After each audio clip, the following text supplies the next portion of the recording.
Delhi liquor పాలసీలో BRS MLC కవితను దాదాపు 7 గంటలుగా ప్రశ్నిస్తోంది ఈడీ. ఫోన్ల వ్యవహారంపై ప్రధానంగా ఆరా తీస్తున్నట్టుగా తెలుస్తుంది. ఈ రోజు ఉదయం 11:30కు ఈడీ కార్యాలయంలో విచారణకు హాజరయ్యారు. హాజరయ్యే ముందు తన పాత ఫోన్లన్నింటినీ మీడియాకు చూపిస్తూ ఆవిడ లోపలికి వెళ్ళినటువంటి పరిస్థితి. ఫోన్ల చుట్టూ పూర్తిగా ఈరోజు విచారణ జరుగుతున్నట్టుగా తెలుస్తోంది. అయితే ఈడీకి లేఖ కూడా సంధించారు. ఆవిడ తీవ్రమైనటువంటి ఆరోపణలు చేస్తూ ఆ లేఖలో కొన్ని విషయాలను పేర్కొన్నారు. రైట్, 7 గంటలకు పైగా విచారణ కొనసాగుతుంది. నిన్న దాదాపు 10 గంటలకు పైగా ఆవిడను విచారించి పంపించి వేశారు. ఈ రోజు విచారణ జరుగుతుంది. 7 గంటలు పైగా విచారణ జరుగుతున్నటువంటి పరిస్థితి. రైట్, విచారణకు సంబంధించి ఫోన్స్ ఇష్యూకి సంబంధించి మనతో మాట్లాడడానికి సీనియర్ అడ్వకేట్ విష్ణువర్ధన్ రెడ్డి గారు జాయిన్ అవుతున్నారు. విష్ణువర్ధన్ రెడ్డి గారు, వెల్కమ్ అండి.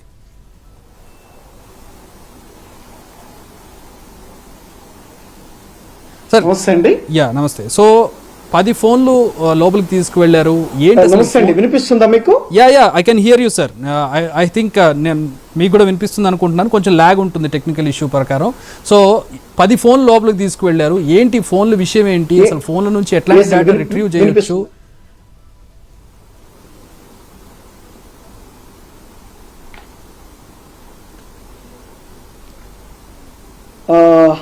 ఇప్పుడు ఏంటంటే నిన్న ఈ రోజు 2 రోజుల నుంచి స్పష్టంగా ఇన్వెస్టిగేషన్ అంటే చాలా పకడ్బందీగా జరుగుతుంది. ఎందుకు పకడ్బందీగా జరుగుతుందని చెప్తున్నానంటే ఎన్ఫోర్స్మెంట్ డైరెక్టరేట్ కూడా చాలా క్షుణ్ణంగా మైక్రోస్కోపిక్ ఎగ్జామినేషన్ తో పోతున్నట్టు కనిపిస్తుంది.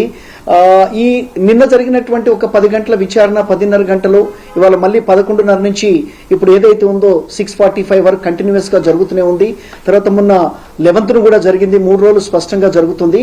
అయితే ఈ రోజు ఉన్నటువంటి పర్టికులర్ డెవలప్మెంట్ అంటే మీరు అడిగినట్లుగా ఏదైతే సెల్ ఫోన్స్ అనేటువంటి దాని మీద ఇవాళ కంప్లీట్ గా ఇవాళ ఏదైతే ఉందో ఇన్వెస్టిగేషన్ మొత్తం కూడా కాన్సన్ట్రేట్ అయి ఉంది. Investigation moves around entire the electronic evidence. So general గా ఏంటంటే ఈ సెల్ ఫోన్స్ కు సంబంధించి పొద్దున కవిత గారు కూడా పోతూ చెప్పినటువంటి విషయాలు ఏంటంటే నేను సహకరిస్తున్నాను ఎన్ఫోర్స్మెంట్ డైరెక్టరేట్ కి. ఈ ఫోన్స్ అనేటువంటి నేను ఏదో డిస్ట్రక్ట్ చేశాను, సో నన్ను డిస్ట్రక్షన్ పేరుతో కూడా నన్ను ఇరికించాలనే ప్రయత్నం జరుగుతుందని చెప్పేసి కూడా ఆమె చెప్పడం జరుగుతుంది. దానికి సంబంధించి మార్నింగ్ పోతూ కూడా చూపించడం జరిగింది. ఏదైతే విచారణకు పోయేటువంటి ముందు ఆఫీస్కు బయట ఇంటి దగ్గర ఏదైతే ఉందో చూపించడం జరిగింది. ఇక్కడ నేను అనుకునేది ఏంటంటే ఈరోజు సంబంధించినటువంటి ముఖ్యంగా ఫోన్స్ కు సంబంధించి ఫస్ట్ ఇవాళ ఏదైతే జాయింట్ డైరెక్టర్ ఉన్నారో ఆల్రెడీ మీరు కూడా స్క్రోలింగ్ వేస్తున్నారు. జాయింట్ డైరెక్టర్ కూడా అన్ని సబ్మిట్ చేయడం జరిగిందని చెప్పేసి ఏదైతే ఫోన్స్ ఉందో, ఎవరైతే ఒక వ్యక్తిని సమాచారం కోరారో సెక్షన్ 50 సబ్సెక్షన్ 2 ప్రకారం ఆ కోరినటువంటి వ్యక్తి ఏదైతే వాళ్ళ రిక్వైర్మెంట్ ఉందో ఎన్ఫోర్స్మెంట్ డైరెక్టరేట్ కి to give evidence are to produce documents including any material, so అందులో భాగంగా సెక్షన్ 50 సబ్సెక్షన్ 2 లో భాగంగా ఇది ఇవ్వటం జరిగినట్లుగా మనకు తెలుస్తుంది. ఏదైతే పిఎంఎల్ఓ యాక్ట్ ప్రకారం ఉందో.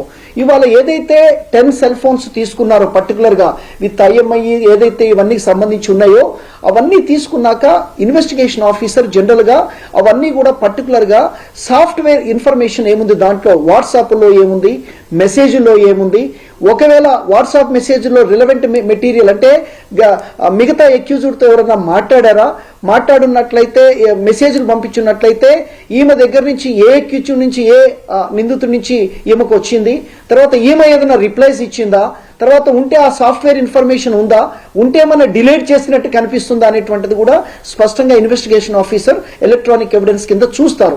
అది చూసిన తర్వాత ఒకవేళ నాకు తెలిసినంత వరకు ఏంటంటే ఇవాళ కవిత గారే సబ్మిట్ చేస్తున్నారు కాబట్టి నాకు తెలిసినంత వరకు దాంట్లో ఏమి ఉండకపోవచ్చు. ఎందుకంటే ఒక వ్యక్తిని అడిగినప్పుడు ధైర్యంగా ఇస్తున్నారంటే మనం ఒక కంక్లూజన్కి రావచ్చు. అందుట్లో కూడా ఏ రకమైనటువంటి సాఫ్ట్ ఇన్ఫర్మేషన్ కూడా ఎలక్ట్రానిక్ ఎవిడెన్స్ ఏదైతే ఉందో మిగతా నిందితులు పాల్పడినట్టు ఒకవేళ ఉన్నదైతే ఉండదు. ఎందుకు చెప్తున్నానంటే ఉంటే ఖచ్చితంగా సబ్మిట్ చేసే పరిస్థితి ఉండదు. ఒకవేళ ఉన్నా డిలీట్ చేస్తారు జనరల్ గా. అంటే నేను అనుకోవటం ఏంటంటే కూడా ఏదైనా కేసుకు సంబంధించి సమాచారం ఉందా, ఎవిడెన్స్ ఉందనేది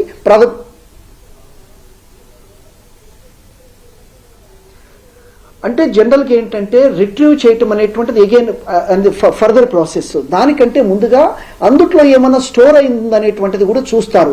ఒకవేళ స్టోర్ అనేది లేకపోయినట్లయితే ఇవి ఇక్కడ లేకపోయినా పంపించబడ్డ వ్యక్తి దగ్గర ఉండొచ్చు. ఒకవేళ పంపించదగ్గర వ్యక్తి ఒకవేళ డిలీట్ చేసినా ఇక్కడ ఉండొచ్చు. ఒకవేళ ఇక్కడ డిలీట్ చేసినా అవసరమైతే కూడా రిట్రీవ్ చేసేటువంటి మనకు టెక్నాలజీ ఉంది కాబట్టి మనకి ఇన్ఫర్మేషన్ టెక్నాలజీ అది కూడా జరగవచ్చు. సో మార్నింగ్ నుంచి కంప్లీట్గా ఏదైతే 10 సెల్ ఫోన్లు, ఎందుకంటే ఇప్పుడు ఎవిడెన్స్ చాలా ఇంపార్టెంట్గా చూస్తుంది ఎన్ఫోర్స్మెంట్ డైరెక్టరేట్. ఎందుకంటున్నానంటే మొట్టమొదటి నుంచి ఫస్ట్ ఇన్ఫర్మేషన్ రిపోర్టు ఈసీఐఆర్లో, సిబిఐ ఎఫ్ఐఆర్లో కూడా లేదు, ఈసీఆర్ రిపోర్ట్లో కూడా కవిత గారి పేరు లేదు. తర్వాత ఒక నిందితుల నుంచి నిందితుల ద్వారా వచ్చినట్టుగా కన్ఫెషన్ స్టేట్మెంట్గా రకరకాలుగా చెప్తున్నారు. కాబట్టి సో ఎవిడెన్స్ అనేటువంటిది ఒక స్ట్రాంగ్ ఎవిడెన్స్, ఒక కాంక్రీట్ ఎవిడెన్స్, ఒక స్పష్టమైన ఎవిడెన్స్ ఉంటే మాత్రమే ఎన్ఫోర్స్మెంట్ డైరెక్టరేట్కి ఎక్కువ ఆధారం దొరికే పరిస్థితి ఉంది. రేపు అఫెన్సెస్ కూడా అట్రాక్ట్ అవుతాయి. ఏమి ఎవిడెన్సెస్ లేకుండా కేవలం కన్ఫెషన్ స్టేట్మెంటే పోతే ఏమవుతుందంటే కొంత కష్టం ఉంటుంది ఎన్ఫోర్స్మెంట్ డైరెక్టరేట్ కూడా రేపు కోర్టులో ప్రూవ్ చేయాలన్నా, తర్వాత సాక్ష్యాలు రేపు ఫైనల్ ఛార్జ్ షీట్ ఫైల్ చేయాలన్నా. కాబట్టి ఈ ఎలక్ట్రానిక్ ఏం చేస్తారంటే ఇన్వెస్టిగేషన్ ఆఫీసర్, పర్టికులర్ గా జాయింట్ డైరెక్టర్, మనకి 2005 రూల్స్ ఉన్నాయి, money laundering rules, act 2002 PML act తో పాటు ఇన్ అడిషన్ టు దట్ కొంత ప్రొసీజర్ మనకి ప్రిస్క్రైబ్ చేయబడింది.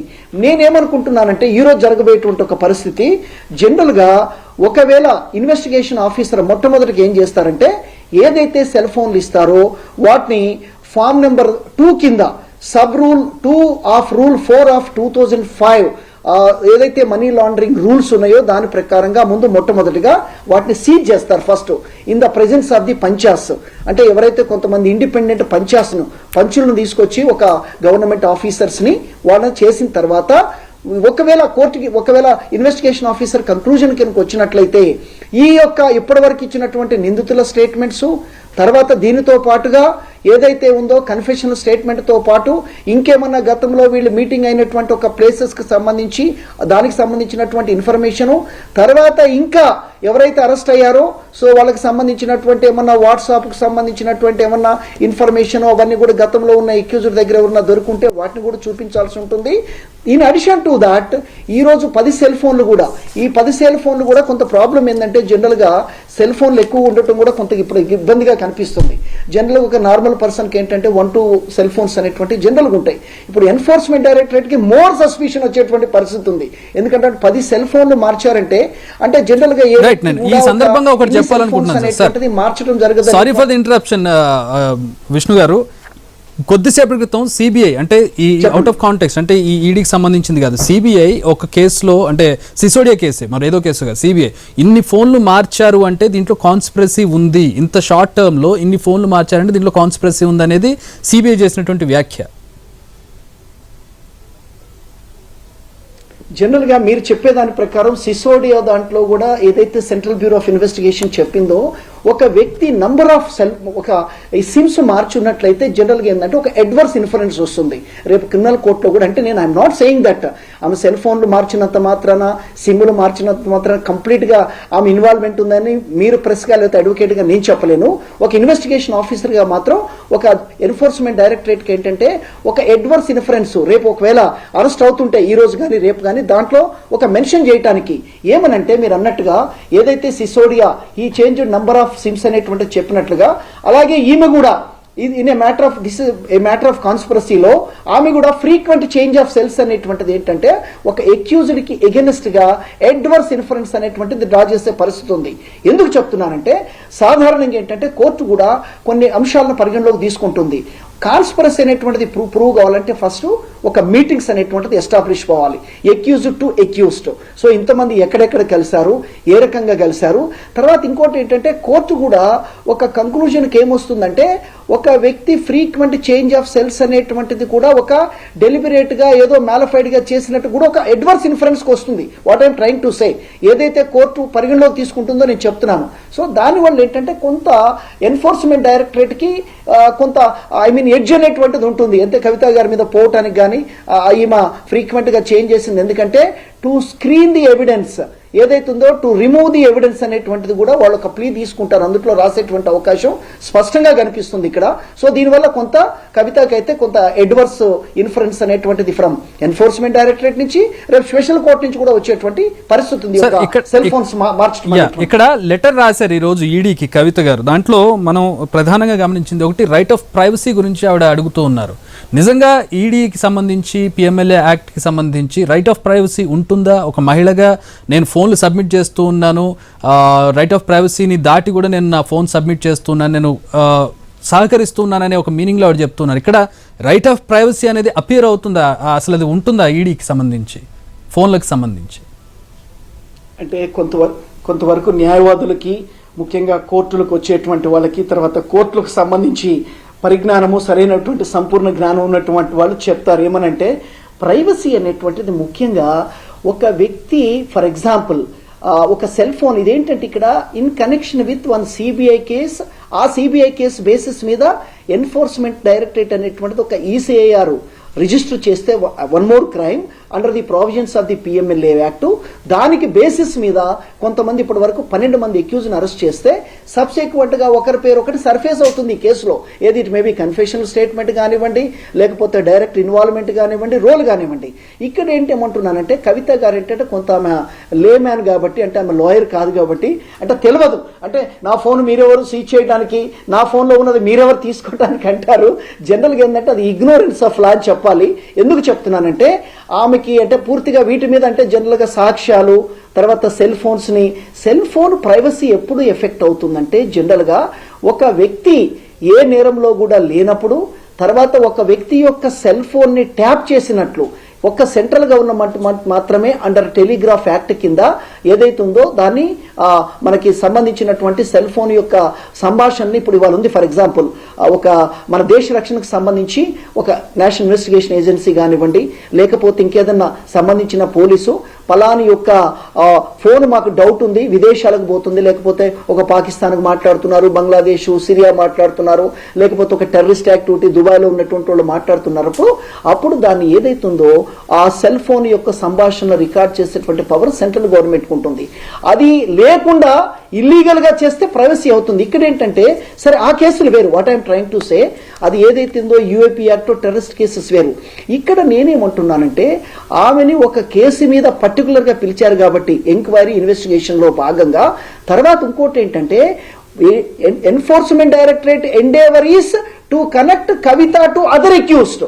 సో అందుట్లో భాగంగా నేనేమంటున్నానంటే అందుట్లో భాగంగా సో ఆ రకంగా జరుగుతుంది కాబట్టి వినిపిస్తుందండి మీకు? యా కెన్ హియర్ సార్, మాట్లాడండి ప్లీజ్. అందుట్లో భాగంగా వాళ్ళు సంబంధించి in connection with investigation for ECR case number so and so ఆమెని సరే ఇప్పుడు సస్పెక్ట్ గానే చూస్తున్నారు, ఆమె అక్యూజ్డ్ కాదు, విట్నెస్ కాదు.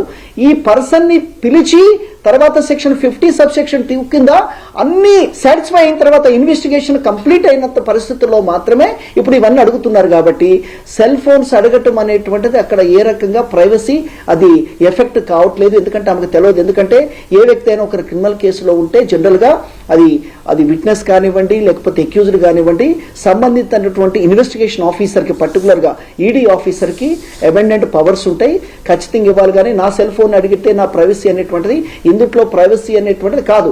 ఆధార్ కార్డుకి సంబంధించి ఫర్ ఎగ్జాంపుల్ అది వాటికి సంబంధించినటువంటి ఏదైతే ఇన్ఫర్మేషన్ అడిగారో సంబంధించి ఏదైతే మొన్న ఈ మధ్య వచ్చినటువంటి కొంత సంబంధించినటువంటి దాంట్లో సుప్రీంకోర్టు చెప్పింది ఇది అది కాదు. She is called in connection with one enforcement directorate case, that to after issuance of notice under section 50 subsection 2 of the PMLA act. కాబట్టి అది ఏ రకం కూడా ఆమెకంటే ఇట్స్ ఇగ్నోరెన్స్ ఆఫ్ లా. ఖచ్చితంగా ఈడీకి పవర్ ఉంది, ఏ సెల్ ఫోన్ అయినా సీజ్ చేయొచ్చు. కాకపోతే ఆ సెల్ ఫోన్ లో సంబంధించినటువంటి మెటీరియల్ ఉండాలి. ఏమైనా నేరం చేసినట్టుగా కనెక్ట్ ఉంటే వాళ్ళకు ఉపయోగపడుతుంది, లేకపోతే వాళ్ళు ఎగ్జామిన్ చేసి రిటర్న్ చేయొచ్చు. కానీ అది ప్రైవసీకి సంబంధించి అయితే రాదంటే ఆమెకు తెలియక జనరల్గా ఏంటంటే బికాస్ షీఈస్ నాట్ అడ్వకేట్, జనరల్గా ఏంటంటే ఆమెలో innocence feeling council of advocates ఉన్నారు, ఆవిడకి పెద్ద పెద్ద లాయర్లు ఆవిడకి ఉన్నారు, ఆవిడ కింద ఉన్నారు. అంత లేమ్ గా అయితే లెటర్ రాయరు కదా. అంటే లాయర్స్ ఉన్నా కానీ జనరల్గా లాయర్ రాసే ప్రతిది కూడా కోర్టులో నిలబడాలని ఏం లేదు. మేము ఒక 10-20 గ్రౌండ్స్ రైట్ చేస్తాం ప్రతి కేసులో. So even the so serious offence నేరం చేసినట్టు కూడా ఫస్ట్ రాసే word the petitioner is innocent అని రాస్తాం. అంత మాత్రం ఈజ్ నాట్ ఇన్నోసెంట్. మేమేం చెప్తామంటే ఏ అక్యూజ్ను కూడా జనరల్గా ఆయన ఫస్ట్ అక్యూజ్ని అడ్మిట్ చేయము. అడ్మిషన్ అనేటువంటిది ఏంటంటే it leads to conviction, it leads to punishment. కాబట్టి నేనేమంటున్నానంటే ఆమెకి పెద్ద పెద్ద అడ్వకేట్స్ ఉన్నా, అడ్వకేట్ జనరల్స్ ఉన్నా, అడిషనల్ అడ్వకేట్ జనరల్ ఉన్నా, ఇంకొకరున్నా వారు పక్కన ఉండరు ఎప్పుడు కూడా. నేనేమంటున్నానంటే ఒకవేళ డ్రాఫ్ట్ చేసేటప్పుడు కూడా సంబంధం లేదు అని చెప్పేసి అని ఉండొచ్చు కానీ బట్ ఎన్ఫోర్స్మెంట్ డైరెక్టరేట్ రూల్స్ ప్రకారం 2005 ప్రకారం ఇప్పుడే నేను చెప్పినాను sub rule 2 rule 4 of the money laundering rules 2005 ప్రకారము any material can be seized by the investigation officer that is not less than deputy director of enforcement directorate office. So అది కేవలం ఆమె తెలియక చెప్తున్నారు కానీ పాపం ఆమెకి లా ఇగ్నోరెన్స్ అంటే బికాస్ అదొక్కటే రీజన్, అంతకంటే వేరేది ఏం లేదు. So that